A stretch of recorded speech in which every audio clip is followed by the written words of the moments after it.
18절. 시작 성경은 제가 가지고 있는 성경책은 320쪽입니다. 빌립보서 2장 14절에서 18절 말씀. 제가 한 절, 여러분이 한 절 교독하고 마지막을 함께 읽도록 하겠습니다. 제가 먼저 읽도록 하겠습니다. 모든 일을 오만과 시비가 없이 하라. 이는 너희가 의미 없고 순전하여 거룩하고 거스리는 세계 가운데서 하나님의 흠없는 자녀로 세상에서 그들 가운데 빛들로 나타내며 생명의 말씀을 밝혀 나의 다름질에 헛되지 아니하고 수고도 헛되지 아니하므로 그리스도의 날에 내가 자랑할 것이 있게 하려 함이라. 만일 너희 믿음의 재물과 성필 위에 내가 나를 전제로 드릴지라도 나는 기뻐하고 너희 무리와 함께 기뻐하리니. 다 같이요. 이와 같이 너희도 기뻐하고 나와 함께 기뻐하라. 아멘. 함께 기도하겠습니다. 살아계신 하나님, 주의 날에 우리가 함께 모였습니다. 하나님, 이 시간에 주님께서 부족한 종을 통하여 주의 말씀을 증거하여 주시고, 하나님 주께서 나에게 주신 말씀으로 그 말씀을 받고 이 한 주도 주의 말씀 앞에 살아갈 수 있도록 주께서 우리와 함께하여 주시옵소서. 주님께서 선하게 인도하실 것을 기대하오며 살아계신 예수님 이름으로 기도합니다. 아멘. 그리스도의 복음에 합당한 공동체가 되기 위해서는 단 하나, 예수 그리스도의 마음을 품으라라고 사도 바울은 말씀해 주셨습니다. 그리고 그 그리스도 예수의 마음을 품는다는 것은 결국 너희 구원을 이루라, 구원을 이루는 공동체가 되는 것이다 라고 우리가 함께 보았습니다. 그래서 구원을 이룰 때 첫째로는 공동체적으로 우리가 항상 복종함으로 그리고 두렵고 떨림으로 공동체의 관계 가운데 살아가야 할 것을 말씀하셨고, 두 번째로는 하나님께서는 우리에게 소원을 두고 행하신다. 그렇게 구원을 이루라라고 알아서 해라가 아니라 하나님께서 우리에게 자원하는 심령을 주시고 그럴 뿐만 아니라 그것을 행하게 하는 능력을 주시는 하나님이시다 하는 것을 살펴보았습니다. 그런데 오늘 본문의 말씀은 그런데 왜 하나님은 우리의 구원을 공동체라는 그런 맥락에서 이루어가게 하신 것인가 하는 것입니다. 바로 이것은 이 공동체가 이 세상에서의 존재 목적과 관련이 있습니다. 여기서 말하는 공동체는 결국 교회 아닙니까? 교회의 존재 목적과 그리고 우리의 구원의 문제는 연결되어 있는 것이죠. 그래서 구원의 문제는 그냥 개인적인 것이 아니라 공동체적인 이유가 바로 여기에 있습니다. 하나님께서 우리를 구원해 주시는 것은 어떤 값없이 은혜로 구원해 주셨습니다. 은혜로 구원해 주셨지만 은혜로 구원해 주셨다는 것이 하나님께서 아무런 이유 없이 목적 없이 우리를 구원해 주셨다는 것을 설명하는 것은 아닙니다. 오늘 본문에서는 바로 하나님 앞에서 이 생명의 말씀을 밝히는 공동체로 이 공동체가 살아가야 하는 것을 사도는 말해주고 있습니다. 14절 말씀, 우리 15절 말씀 다시 한번 한 목소리로 함께 읽도록 하겠습니다. 시작. 모든 일을 오만과 시비가 없이 하라. 이는 너희가 흠이 없고 순전하여 어우러지고 거스리는 세계 가운데서 하나님의 흠없는 자녀로 세상에서 그들과 함께 빛들로 나타내며. 아멘. 사도가 말하고 있는 것은 바로 이 구원을 이루어가는 공동체가 교회인데, 이렇게 교회가 공동체적으로 구원을 이루어갈 때 주의해야 할 바가 무엇인지를 오늘 본문에서 가르쳐주고 있습니다. 오늘 이 14절의 말씀, 15절 말씀을 읽으면 우리가 이렇게 생각할 수 있습니다. 마치 지금 사도 바울이 편지를 쓰고 있는 빌립보 교회에 어떤 문제가 있어가지고 사도 바울이 이렇게 쓰는 것인가. 그런데 이제 오늘 말씀에 보면은 모든 일을, 중간에 이제 원망과 시비라는 말이 있지만은 모든 일을 뭐뭐 없이 하라 이렇게 되어 있는데, 그 원어를 보면은 지금까지 너희가 그래왔던 것처럼 계속해서 하라는 의미를 가지고 있어요. 그러니까 이제 사도가 말하는 거는 지금 빌립보 교회에 이런 원망과 시비가 많이 있기 때문에 말하는 것이 아닙니다. 성경에서도 우리에게 현재적으로 어떤 문제가 있기 때문에 그런 주시는 말씀도 있어요. 고린도 교회전서 보면은 현재적인 교회의 문제를 가지고 다루는 경우가 있고, 또 어떤 경우가 있냐면은 하나님께서 그의 백성에게 미리 알려주시는 거예요. 이렇게 살아갈 때 이런 일이 있을 것이고 그렇기 때문에 이렇게 살아야 한다라고 말씀하시는, 바로 오늘 본문은 후자의 말씀입니다. 지금 현재적으로 빌립보 교회가 사실 일장에서 보면은 빌립보 교회는 칭찬받는 교회였거든요. 그러니까 잘 못하는 교회가 아니고 잘하는 교회예요. 잘하는 교회인데 너희가 구원을 이루어가는 공동체로 살아가면 이러이러한 일이 있을 텐데 그것을 대비해라. 첫 번째가 바로 원망과 시비라고 사도 바울은 말하고 있습니다.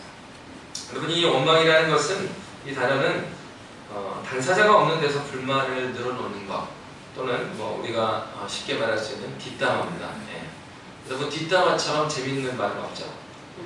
그래서 한국에 있을 때 이제 그런 논의가 있었어요. 제가 섬기던 교회에 구역 모임이 남성, 여성으로 나눠져 있거든요. 근데 이제 어떤 교회들은 또 그 구역이 남녀성이 같이 하는 것도 있고 그렇잖아요. 그래서 남녀 여성으로 나눠져 있는 모임을 이제 한번 합쳐보자. 그래서 이제 의견을 모았습니다. 그런데 그 남성들을 좋아해요. 남성들은 대체적으로 좋아하시는데 그 여성들이 많이 반대합니다. 그래서 왜 그렇습니까? 그러더니 여성들이 하는 얘기가 그때 이제 여성 그 구역장들하고 모여있죠. 그래서 왜 그렇습니까? 물어보니까 남편이 있으면 남편이 욕을 할 수가 없어갖고 구역 모임에서 좀 이렇게 마음이 풀려야 되는데 마음이 다친답니다. 네. 남성들이 많아서 웃지를 않으시는군요. 그러니까 때로는 우리가 뒷담화라는 게, 건강한 뒷담화는 사실 그게 나쁜 건 아니죠. 근데 우리가 뒷담화를 보면, 여기서 말하는 그 원망이라는 걸 대충 보면 대부분의 뒷담화는 사실 건강하게 끝나지가 않아요. 누구 때문이다 이렇게 해갖고 한 사람을 굉장히 어렵게 만들고 끝나는 경우가 많은데, 사도가 바로 이 부분을 이야기하고 있는 것입니다. 이 원망, 불평, 이런 단어인데, 고린도전서 10장 10절의 말씀에 보면 이런 말씀이 있습니다. 그들 가운데 어떤 사람들이 원망하다가 멸망시키는 자에게 멸망하였나니 너희는 그들과 같이 원망하지 말라 라는 말씀이 있습니다. 사도 바울이 동일하게 고린도 교회에 말씀을 하셨을 때, 원망을 말할 때 그가 이제 생각하는 고린도전서 10장 10절의 문맥을 따라서 생각해보면 어떤 사건을 말하고 있냐면은 출애굽기에 나와 있는 그런 이스라엘 백성들의 그런 원망을 말하고 있는 것입니다. 출애굽기 16장 17장에 보면, 출애굽기 14장의 말씀에 보면은 이스라엘 백성이 이제 출애굽을 했습니다. 그래서 이제 가나안 땅으로 가려고 이제 가는 거죠. 그런데 뒤에는 이제 애굽의 군대가 쫓아오고 그들의 앞에는 이제 홍해가 막혀 있는 거예요. 그러니까 또 우편에는 또 산이, 앞에도 산이 있고 우편에도 산이 있고 왼편에는 홍해가 있고 뒤편에는 애굽 군사들이 쫓아오는 것입니다. 그러할 때에 하나님께서 14장에서 이제 구원해 주시죠. 그래서 그들의 홍해를 건넙니다. 그래서 하나님을 찬양하는 거예요. 그리고 찬양하고 나서 이제 여정을 시작합니다. 광야의 여정을 시작해서 출애굽기 16장의 말씀은 이스라엘 백성들이 시내산에 도착하기 전에 신광야라는 곳에 이르렀을 때입니다. 거기에서 이제 이스라엘 백성들이 모세와 아론에게 원망을 해요. 출애굽기 16장 3절의 말씀에 보면 이렇게 원망하고 있습니다. 이스라엘 자손이 그들에게 이르되 우리가 애굽 땅에서 고기 가마 곁에 앉아 있던 때와 떡을 배불리 먹던 때에 여호와의 손에 죽었다라면 좋았을 것을, 너희가 이 광야로 우리를 인도해내어 이 온 회중이 주여 죽게 하는도다. 여러분, 사실은 우리가 쉽게 이 출애굽기 말씀을 보면서 이 이스라엘 사람들은 왜 이렇게 정말 배은망덕한가, 그렇죠? 얼마 전까지 홍해, 그 바다의 물에 지능에 빠진 게 아니라 바닷물이 말랐어요. 그래서 그곳을 건너서 넘어갔고, 또 뒤쫓아오던 애굽의 군사들은 그 바다에 수장됐지 않습니까? 하나님의 놀라운 구원을 경험했어요. 그리고 나서 우리가 출애굽 말씀을 읽어보면 얼마 되지 않아서 저들이 하나님께 원망하는 것을 볼 수가 있는데, 사실상 우리는 이것을 글로 읽으니까 짧게 막 넘기면서 읽으니까 그렇지만 사실상 16장에 17장에 보면 그때 이제 한 2달여간이 넘어간 겁니다. 여러분, 실제로 저는 가보지 않았는데 제가 교회학교 사역을 할 때 함께 있었던 전사님이 이스라엘에서 10년 넘게 공부하다 오신 분이에요. 근데 그분이 항상 하셨던 얘기가 광야를 체험을 해봐야겠네요. 그게 이제 신학적 의미의 광야를 말하는 게 아니라 실제로 광야, 그러니까 사막에 나가보라는 거죠. 그러면은 구약 성경이 다시 읽힌대요. 그래서 본인은 그 출애굽기에 나오는 이스라엘 백성들이 너무 공감이 되는 거예요. 이걸 살라고 하는 건지 죽으라고 하는 건지, 너희를 살리겠다고 해서 이렇게 출애굽 시키셨는데 실제로 광야에서 생활하는 것은 너무나 밤에는 너무 춥고 그리고 낮에 너무 뜨겁고.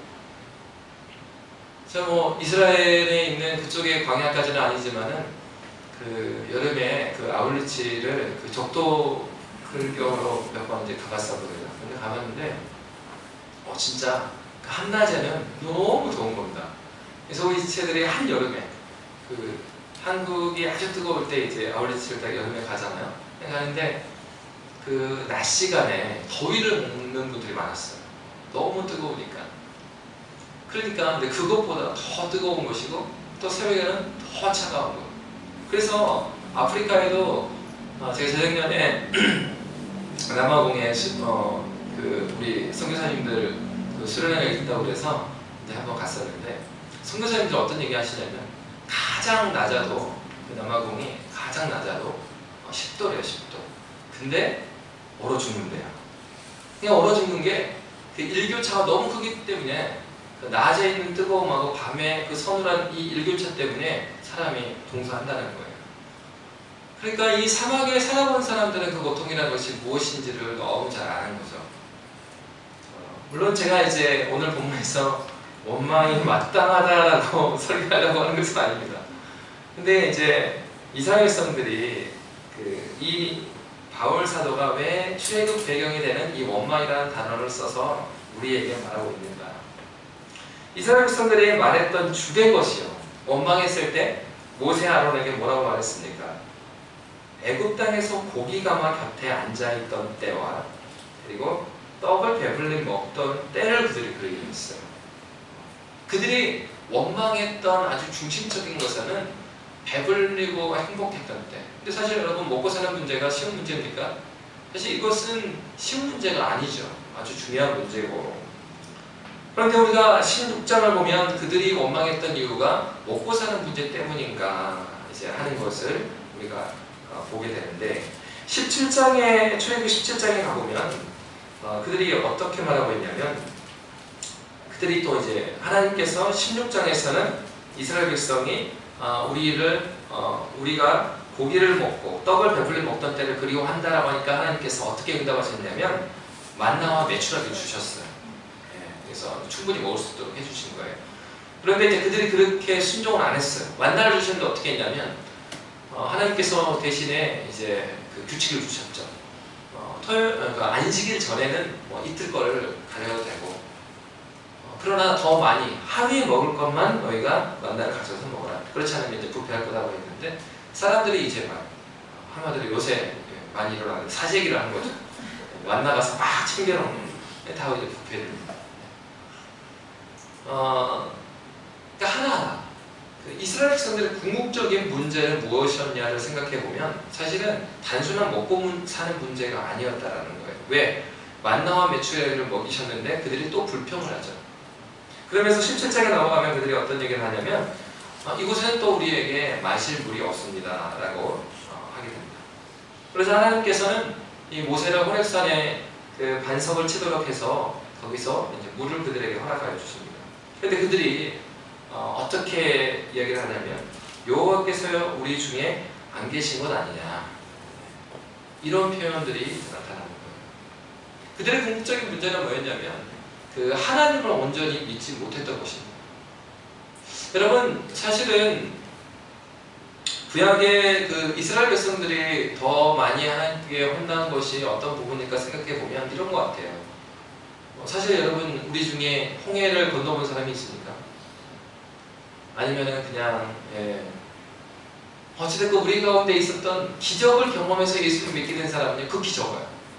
어떤 분들은 이제 큰 병이 나왔고 뭐 예수를 믿게 된 분도 계시고, 그런데 사실 뭐 저희 아버님 같은 경우에도 목회를 하게 된 게 다리가 갑자기 움직이지 않으니까 그러다가 이제 하나님께 그 기도했던 대로 순종하고 하면서 이제 다리가 낫고, 또 불순종했다가 또 다리가 안 움직이고, 또 병원 가면 괜찮다고 하니까요.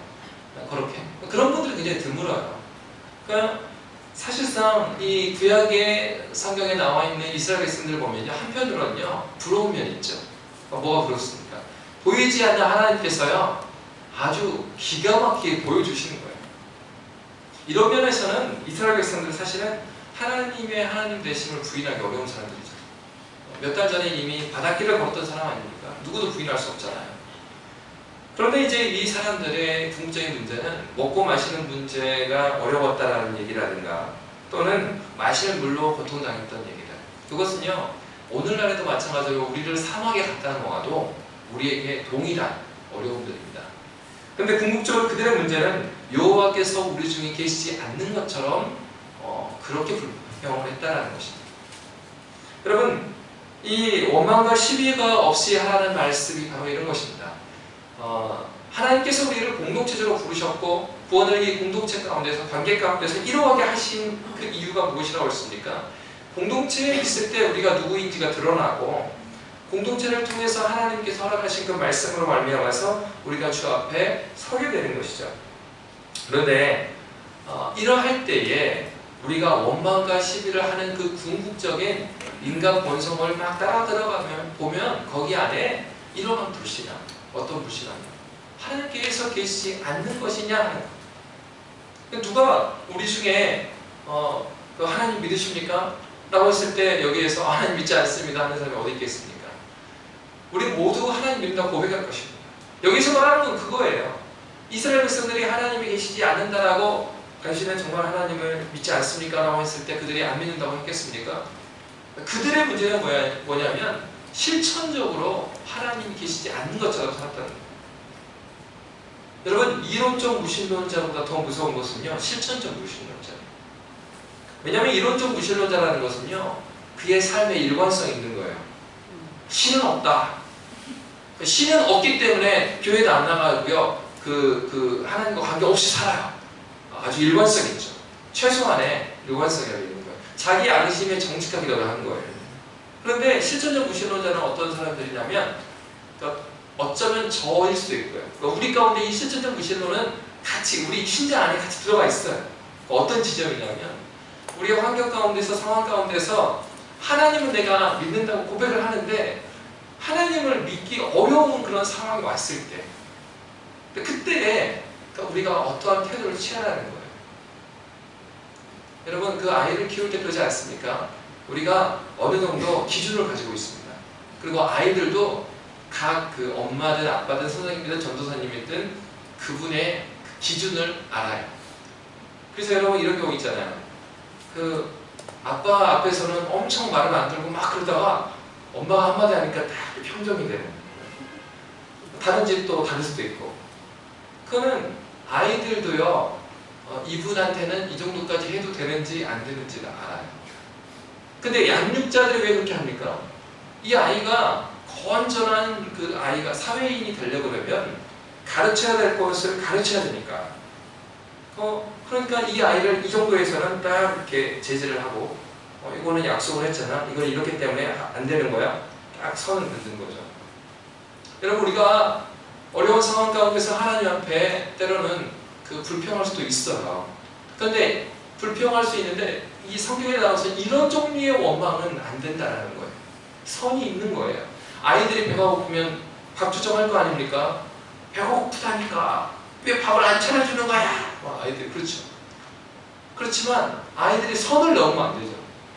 거기서 이제 선을 넘어갔고 아빠는 뭐 하는 사람이야? 엄마는 뭐 하는 사람이야? 엄마, 아빠가 돈을 안 벌어다 줬어? 왜 쌀이 없어? 왜 밥을 안 하지? 이거는 애들이 하는 말이 아니잖아요. 이게 우리 애가 갑자기 어떻게 됐나?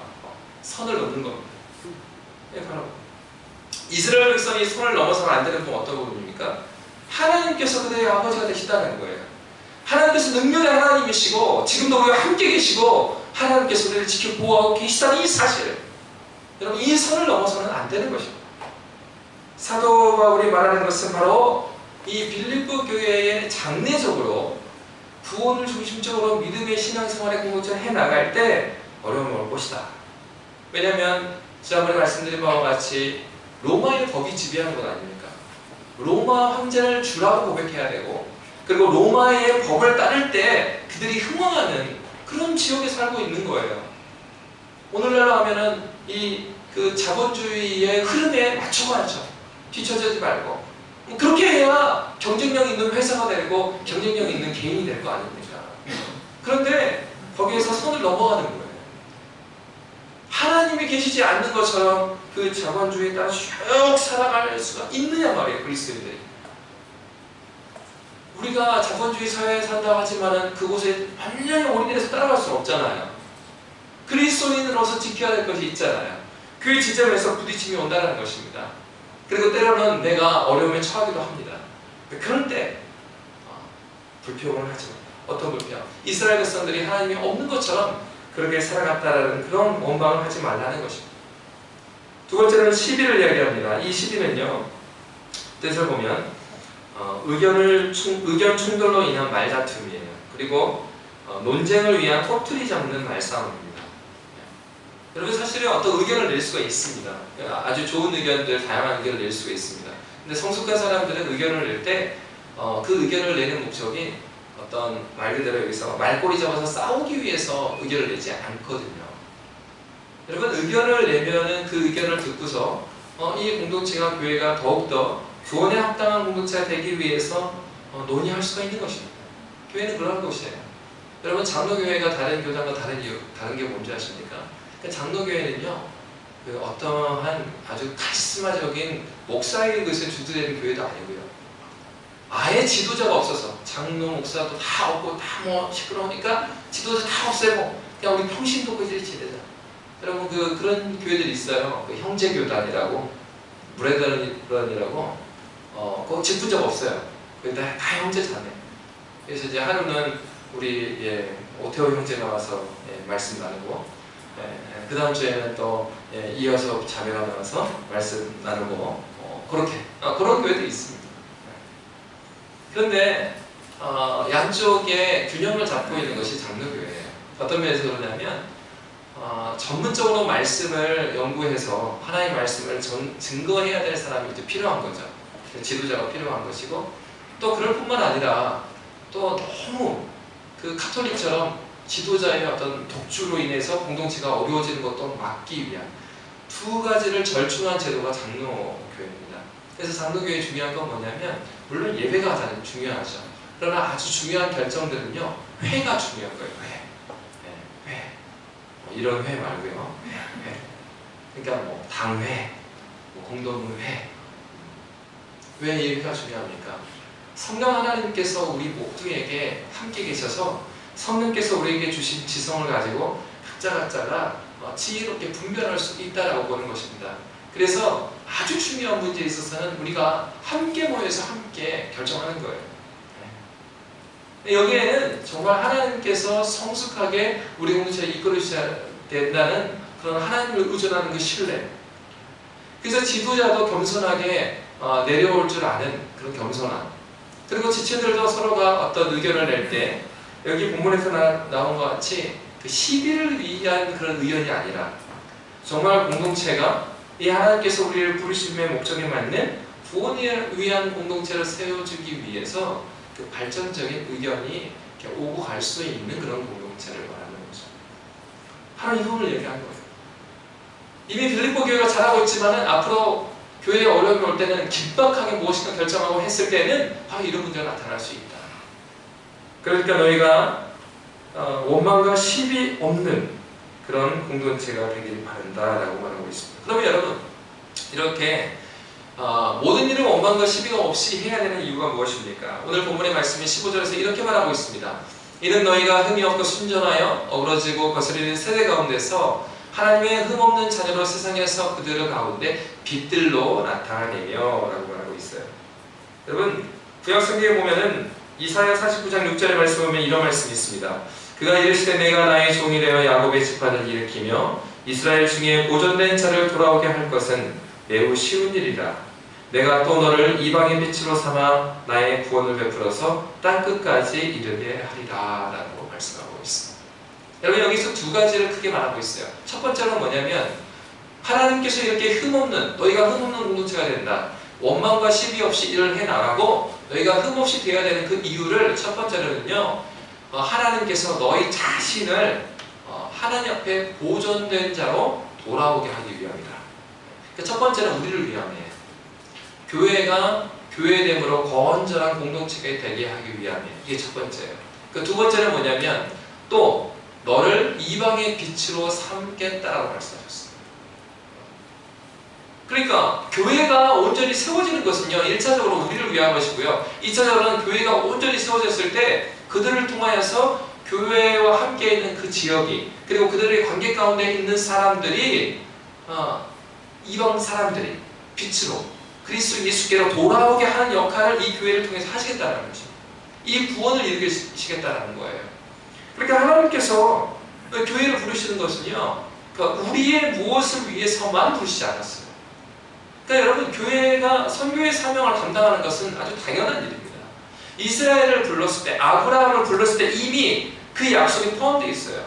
여러분, 아브라함에게 하나님이 약속하셨잖아요. 내가 너를 축복의 통로가 되게 하겠다. 네가 축복이다 이렇게 안 해주고, 축복, 복은 누구세요? 복은 하나님이세요. 근데 아브라함과 후손한테 뭐가 되게 하겠다고요? 복의 통로가 되게 하겠다. 그래서 그들에게 그와 그 후손에게 약속하신 땅이 어디입니까? 가나안 땅이에요. 여러분, 가나안 땅에 가서 너희가 추구하는 아름다운 나라, 행복한 나라하고 잘 먹고 잘 살아라, 하나님께서 그런 목적이 아니란 얘기예요. 가나안 땅에 가서 하나님을 참으로 예배하는 공동체에 주시는, 하나님이 복이 되시는 그런 공동체 이루라. 그럴 때에 주변의 나라들이 궁금해할 거다. 와, 저들이 어떻게 저렇게 잘 살지? 야, 어떻게 저들이 저렇게 지낼 수가 있지? 우리하고 다르네? 그때가 언제입니까? 이스라엘이 가장 빛났을 때가 다윗과 솔로몬 시대 아닙니까? 다윗 시대에 하나님께서 약속하신 땅을 모두 다윗이 정복해요. 그리고 나서 그 후광을 솔로몬이 받습니다. 그러니까 솔로몬 때가 되니까 주변에 있는 나라, 저 멀리 에티오피아에서까지 이제 시바야 여왕이 찾아와서 지혜를 구하잖아요. 그리고 이미 다윗 때에 주변에 있는 나라들이 다윗에게, 이스라엘에게 조공을 바치게 됩니다. 여러분, 바로 그런 것입니다. 하나님께서 약속하시고 있는 복이라는 것은요, 여러분, 물질적인 것이 1차원적인 건 아니에요. 중요한 것은 그들의 살아가는 방식이에요. 당대에 다윗 시대에도 이스라엘보다 더 잘 사는 나라, 부강한 나라 많잖아요. 이집트도 있고 메소포타미아 쪽도 있고, 그 나라들은 훨씬 큰 왕들입니다. 그 문명으로 보면, 세계사가에서 보면 이스라엘은 아무것도 아니에요. 근데 성경은 그 이스라엘 중심으로 역사를 기록하고 있어요. 왜 그렇습니까? 하나님께서 보시는 그 나라는요, 이 세상에서 생각하는 그 빌립보 교회로 보면 빌립보 성에서 추구하는 성공이라는 건 뭐예요? 로마의 그 황제의 신임을 얻는 거예요. 로마 시민권자 되는 게 아주 탁월한 행복의 지름길입니다. 그러나 성경에서 너희는 시민권을 가져라 했는데, 어떤 시민권이요? 로마 시민권을 말한 게 아니라 하나님 나라의 시민권. 그러니까 사도가 말하고 있는 교회의 사명은 바로 이것입니다. 교회의 사명은요, 먼저 우리가 하나님께 돌아오는 거예요. 그죠? 그리고 두 번째로는 이렇게 하나님께 돌아오는 우리를 통하여서 이방의 빛으로 이 교회를 세워주시는 것입니다. 여러분, 하나님께서는요, 우리가 그렇게 생각하든 생각하지 않든, 아브라함의 고백이 그렇지 않았습니까? 창세기에서 하나님, 제가 무엇이간데 저에게 상속자를 주신다고 하십니까? 그냥 이 말 잘 듣는 그냥 엘리에셀, 이 종을 그냥 상속자를 주십시오. 이 얘기는 뭐겠어요? 아브라함 자신도 자기를 그렇게 믿지 않는 거예요. 아들이 계속 생기지 않고, 그러니까 하나님 무슨 제가 뭐라고 이렇게. 겸손한 건 좋은데요, 하나님께서 보시는 거 그 이상으로 낮추는 거 겸손한 게 아니에요. 그러니까 우리 스스로를 하나님께서 계획하신 것 그 이하로 우리를 내려보는 것은 그건 겸손이 아니에요. 하나님께서 여전히 우리를 향한 기대감이 있으시고, 또 하나님께서 우리를 향한 계획이 있으시니까요. 어떤 계획? 오늘 본문에서 나오는 그 계획. 이스라엘 중에 보존된 자를 돌아오게 하시고 너를 이방의 빛으로 삼을 것이다. 그렇게 해서 나의 구원을 베풀어서 땅끝까지 이르는 사람들로 사용해 주실 것이다. 여러분, 이미 하나님께서 우리 교회를 통하여서 그런 일을 이루고 계시지 않습니까? 여러분 물론 여기 그 교회에 나오고 등록하게 된 게는 굉장히 다양해요. 어느 교회나 마찬가지로 다 다양합니다. 처음부터 여기 오실 때 석교에 대한 불타는 마음으로 처음에 장로님 가정은 그랬을 것 같고 초창기 멤버들은 그랬을 것 같고 그러나 우리가 다 그런 건 아니잖아요. 그럼에도 불구하고 우리가 알지 못했을 때부터 하나님께서 이 교회를 통하여서 저 중국 땅에 하나님의 일들을 이루어 가셨잖아요. 그 가운데 하나님의 제자를 삼으시고 그 교회를 세우시고 하나님의 일은 그런 신기한 거예요. 우리가 생각한 것 이상으로 하나님께서 일을 해 나가신다는 거죠. 여러분 때로 우리가 이런 환경, 상황이 쉽지 않지 않습니까? 제가 일정을 그렇게 잡으려고 잡은 건 아니고 학교가 이제 휴교령이 내리고 인터뷰가 계속 미뤄지니까 이제 인터뷰가 원래 또 이번 주라고 해서 이번 주에 이제 가족들 오기로 해서 그래서 이제 데리러 딱 갔습니다. 근데 홍콩이 이럴 줄이야. 나가서 한 이틀 되니까 갑자기 한국 사람 못 들어온다고 해갖고 이게 깜짝 놀라가지고 한 이틀 동안 정말 정신이 없었습니다. 도대체 어디까지 안 받아주는 건가. 저기에서 레지던트만 받는다고 했는데 나는 어떤 레지던트일까? 나는 받아준다는 얘기인가 안 받아준다는 얘기인가? 우리 아내는 또 아이디 카드 아직 안 받았는데 이 받아준다는 얘기인가? 더군다나 그럴 뿐만 아니라 비행기를 갑자기 다 결항을 시켜버렸어요. 이제 들어올 수 있다라는 거를 이제 영사관에서 확인을 시켜주고 나니까 그 다음부터는 비행기 티켓을 못 잡겠네요. 야, 몇 개월 동안 홍콩처럼 싼 비행기가 없었는데 놀랬습니다. 60만 원 이러고 찾을 수가 없어요. 주일전에 반드시 들어가야 되는데 주님 티켓을 주십시오. 하나님께서 행하실 때 보면은 이런 환경들을 보면은 때로는요 우리가 정말 견디기 어려울 때가 있습니다. 이스라엘 백성이 광야에 있었던 것처럼 뜨거운 때와 추운 그 저녁을 보내면서 어떤 생각을 했겠어요? 하루하루만 지날 때보다 고려 많이 했겠습니까? 여러분 그런 거 요즘 느끼지 않아요? 차라리 일이 있으면 시간 빨리 가요. 하루도 빨리 가고. 근데 그 일이 없으면요 너무 하루하루가 힘든 거예요. 엄마들 그러더라고요. 엄마들. 애들이 집에 있으니까 너무 힘들대요. 코로나가 힘든 게 아니라 빨리 학교가 이게 해서 아이들이 좀 학교로 가야.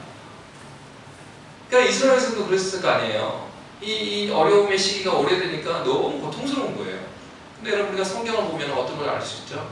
그런 고통 중에도 하나님께서 그들을 보호하셨고 그들과 함께 계셨고 그리고 하나님께서 일하셨잖아요. 우리가 이 교회에 나왔을 때도 이 교회 하나님께서 어디서 쓰신지 우리가 알고 조사해서 왔습니까? 잘 모르죠. 그럼에도 불구하고 하나님께서는 우리가 아는 것과 상관없이 하나님께서 일하고 계셨죠. 지금도 일하고 계시죠. 그리고 지금 상황 가운데 하나님께서 어떤 일을 하시는지는 우리가 모르겠는데 근데 하나님께서 과거에도 그랬고 그리고 현재도 그렇고 지금도 주께서 일하고 계시리라는 그런 믿음이 우리 가운데 있죠. 하나님께서 어떤 일을 하고 있는지 우리는 명확히 알지 못하지만 과거에도 그렇고 성경에서 그렇게 증거하셨고 그렇게 말씀하신 하나님께서 지금 일하고 계심을 우리가 믿습니다. 하나님 다만 우리가 이런 어려운 가운데에 구원을 이루어가는 본문에서 말하고 있는 원망과 시비 없이 빛들의 공동체로 드러나는 그런 공동체가 되게 해달라고 하는 것이 우리의 기도 제목이 될 것입니다. 사도 바울은 이 말씀을 하면서 이렇게 말합니다. 결국은 이 빛들의 공동체는 어떤 공동체냐? 16절에서 18절의 말씀을 하고 있는데 16절 말씀 우리 함께 읽도록 하겠습니다. 16절 자, 시작. 생명의 말씀을 밝혀 나의 다름질이 헛되지 아니하고 수고도 헛되지 아니하므로 그리스도의 나에 내가 자랑할 것이 있게 하려 합니다. 사도는 바로 이러한 공동체 하나님에 집중하고 그것은 예수 그리스도의 마음을 갖는 공동체이고 그 구원을 이루어가는 공동체가 빛들의 공동체로 드러나는데 그것은 생명의 말씀을 밝히는 공동체다.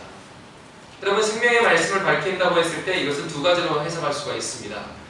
생명의 말씀을 밝힌다는 것은 첫 번째로는요 직접적으로 복음을 제시하는 공동체, 그러니까 복음 전도입니다. 전도하는 공동체.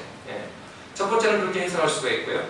두 번째로는 이것을 부사로 해석해서 생명의 말씀을 밝힌다고 했을 때 복음적인 삶을 살아가는 공동체. 두 두 가지. 그러니까 입술로 증거하는 복음과 우리의 삶으로 증거하는 복음 두 가지가 있죠. 여러분 그렇잖아요. 아이들이 부모에게 이제 10살만 돼도, 요즘에는 근데 10살 이전에도 뭐 그런 것 같아요. 아이들이 그러잖아요. 이거 이렇게 해 그러면 딱 그러죠. 아이들이 엄마는 안 하잖아. 아빠는 안 하잖아. 그러니까 아이들이 알아요. 엄마 아빠가 뭘 원하고 항상 엄마 아빠가 하는 게 무슨 말씀하시는지 이거 알아요. 이거 듣는 거죠. 듣는 복음이 있는 거죠. 근데 그들이 발견했던 건 뭐냐면 그 삶의 복음이 없는 거야. 삶의 복음이 없는 거야. 그러니까 한 아이가 건강한 아이로 살아간다는 것은 그 듣는 교훈도 있어야 되고 또 따라가야 되는 모범도 있어야 되는 거잖아요. 이 두 가지가 있잖아요. 마찬가지로 교회가 교회된다, 구원을 이루는 공동체가 된다는 것은 이 두 가지죠. 하나는 이 강단을 통하여서 복음이 성경에서 말하고 있는 복음이 있잖아요. 본문에서 말하는 그 말씀이 선명하게 전파가 돼야 되는 것입니다. 그리고 그럴 뿐만 아니라 그렇게 복음을 받았으면 우리 개인 각자가 우리의 삶 가운데서 복음을 증거하는 삶을 살아가야 됩니다. 이게 첫 번째고, 그럴 뿐만 아니라 두 번째는 뭐겠어요? 복음의 삶을 살아가야 되는 거예요.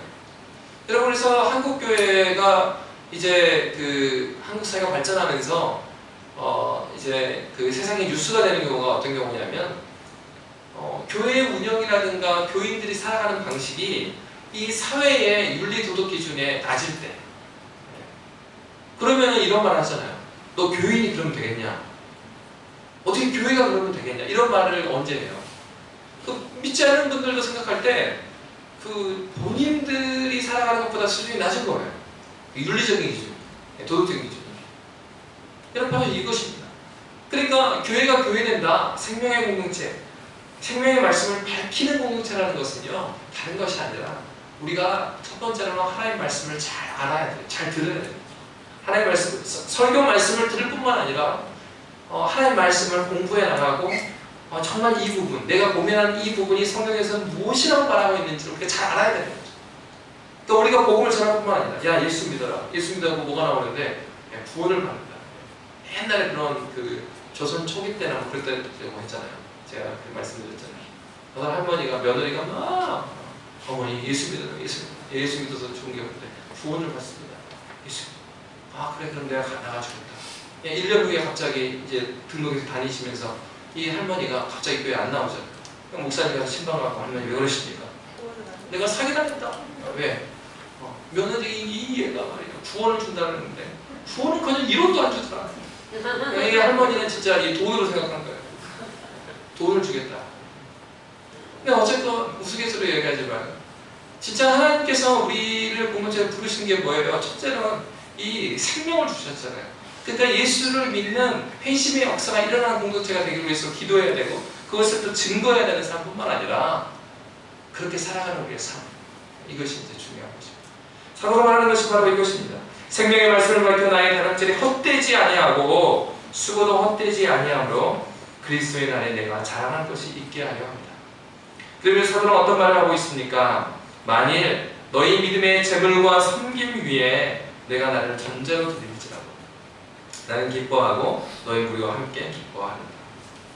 전제로 드린다는 건, 전제는 무엇이냐면 구약에서 보면 제사를 드릴 때 독주를 하나님께 드리는 제사였어요. 그것에 상징하는 바는 뭐냐면 독주를 드림으로써 나의 아주 센 술이잖아요. 나의 모든 것을 주님께 드립니다. 여러분, 알코올 농도 낮은 거는 싼 술이잖아요. 그죠? 비싸고 그걸 전부 하나님께 드리는 거예요. 그러니까 나의 모든 것을 하나님께 드리겠습니다. 생명까지도 주님께 드리겠습니다. 그런 이제 얘기를 하는 것입니다. 그러니까 나의 생명을, 사도 바울이 1장에 적용하는 것처럼 내 생명을 다 드린다죠. 빌립보 교회가 어떻게 살았는데 너희 믿음의 재물과 섬김. 빌립보 교회가 정말 헌신적으로 주님을 잘 섬긴 거예요. 그러니까 너희가 잘 섬겼는데 내가 이 삶을 위하여서, 너희를 위하여서 나를 다 내바친다 해도 너희가 생명의 공동체가 된다면 나는 너무 기뻐할 것이다. 여러분, 이 부분에서 우리가 기억해야 될 것이 무엇입니까? 하나님께서는 우리에게 묻고 계십니다. 우리 교회가 무엇으로 기뻐하고 있는가? 나는 기뻐하는 주체, 대상이 무엇인가? 내가 기뻐하는 것은 무엇일까? 요즘에 이런 상황 가운데서 저 자신에게도 묻게 되는 것 같아요. 말씀을 준비하면서 교회는 무엇이고 또 그 목사는 누구고 나는 누굴까? 하나님을 기뻐한다고 그러는데 하나님께서 진짜 기뻐하시는 것은 무엇일까? 그리고 나는 무엇을 해야 되는 것일까? 여러분 그렇습니다. 하나님께서는 우리 본문을 통하여서 우리에게 묻고 계셔요. 우리가 생각하고 있는 생각하고 있는 교회의 사명은 무엇인지를 묻고 계시고, 그리고 여러분이 참여하고 있는 기쁨이 무엇인지, 현재적으로 여러분이 참여하고 있는 그 기쁨이 무엇이고, 내가 누리는 그 기쁨의 근원은 어디에 있는가? 하나님께서는 우리에게 근원적인 질문을 던지십니다. 여러분, 이 본문이 우리에게 던져주는 질문이 바로 무엇입니까? 우리가 꿈꾸고 있는 그런 공동체는 무엇인가? 우리가 꿈꾸고 있는 공동체가 바울 사도가 말하고 있는 이 교회의 공동체, 생명을 밝히는 그 공동체인가? 아니면 나를 기뻐해 주게 하는 그런 공동체? 아니면 내 삶은 나는 누구를 위해서 살고 있는가? 우리는 아주 평탄하고 무엇인가 잘 진행이 될 때는 이런 생각을 하기가 쉽지 않습니다. 저만 보아도 많은 일이 있을 때는 일에 집중하게 돼요. 그렇지만 어려움들이 있을 때는 묻게 되는 거죠. 하나님, 당신은 어디 계십니까? 하나님, 그리고 나는 누구입니까? 하나님, 또 우리는 왜 모여야 합니까? 하나님, 우리는 왜 예배해야 합니까? 하나님, 나의 기쁨은 어디에 있습니까? 우리는 그 답을 알고 있습니다. 우리는 그 답을 알고 있습니다. 중요한 것은 그 답을 알고 있는 것이 이 머리로 알고 있느냐, 아니면 마음 가운데 그 기쁨에 주님과 함께하고 있는가, 그것은 다른 것이죠. 여러분, 어쩌면 좀 어려울 수 있고, 또 이 메시지는 어쩌면 너무 당연하고 너무 상투적이라고 할까요? 그러니까 매번 목사에게 들을 수 있는 메시지일지 모르지만, 이 말씀은 오늘 바울 사도가 저를 통해서 빌립보 교인에게 주셨던 말씀인 것처럼 우리에게 주신 말씀, 나의 기쁨의 근원이 무엇인지 우리가 마음속에 내 자신에게, 내 안에 있는 영혼에게 물으십시다. 내가 무엇을 기뻐하고 있는가? 환경이 나아지고 이 코로나 사태가 해결이 되면 그때 나는 기뻐할 것인가? 아니면 지금도 주님 때문에 기뻐할 것인가? 하나님께 묻고 계십니다. 온 교회가, 한국에 있는 교회가 마찬가지고 또 홍콩에 있는 교회가 마찬가지고 온 교회가 우리의 기쁨의 근원이 무엇인지를 물어야 될 때인 것 같습니다. 그래서 우리가 함께 기도하실 때 정말 우리 교회뿐만 아니라 또 홍콩에 있는 교회와, 그리고 또 특별히 또 우한 지역에 있는 교회들, 도청에 있는 사람들을 위해서, 또 한국의 대구 경북 지역에 있는 우리 지체들을 위해서 지속적으로 기도하는 믿음의 공동체가 되기를 주의 이름으로 빕니다. 제가 기도하고 기도하겠습니다. 살아계신 하나님 아버지, 주님께서 우리에게 말씀하여 주셨습니다. 하나님, 모든 일을 원망과 시비가 없이 하라라고 말씀하여 주셨습니다. 하나님, 그 이유가 하나님께서 우리를 이 땅에 보내신 목적이 있기 때문이라고 말씀하여 주셨습니다. 그의 백성들이 보존이 되고 돌아오고, 그뿐만 아니라 이방의 빛이 되게 하시기 위하여서, 그래서 생명을 밝히 증거하는 믿음의 공동체가 되기 위해서 우리를 부르셨습니다. 하나님, 우리가 기뻐할 만한 것에 기뻐할 수 있도록 인도하여 주시옵소서. 기쁨의 주인이 되시는 그리스도께 나아가는 기간이 될 수 있도록 인도하여 주시옵소서. 그래 하나님 아버지, 우한에 있는, 그리고 대구 경북 지역에 또 우리 지체들을 위하여서 기도합니다. 하나님, 어디에 있든지 간에 주님을 의존하게 하여 주시고, 주님께서 함께하는, 주님께서 채워주시는 그 기쁨 가운데 누리는 믿음의 사람들 되게 하여 주시옵소서. 그래서 하나님, 이 세상에 주님을 알지 못하는 많은 세상도 교회를 바라보면서 소망을 품을 수 있도록 인도하여 주시고, 주님께서 선하게 이끌어 주시옵소서. 주께 감사하며 살아계신 예수님 이름으로 기도합니다. 아멘. 찬송가 210장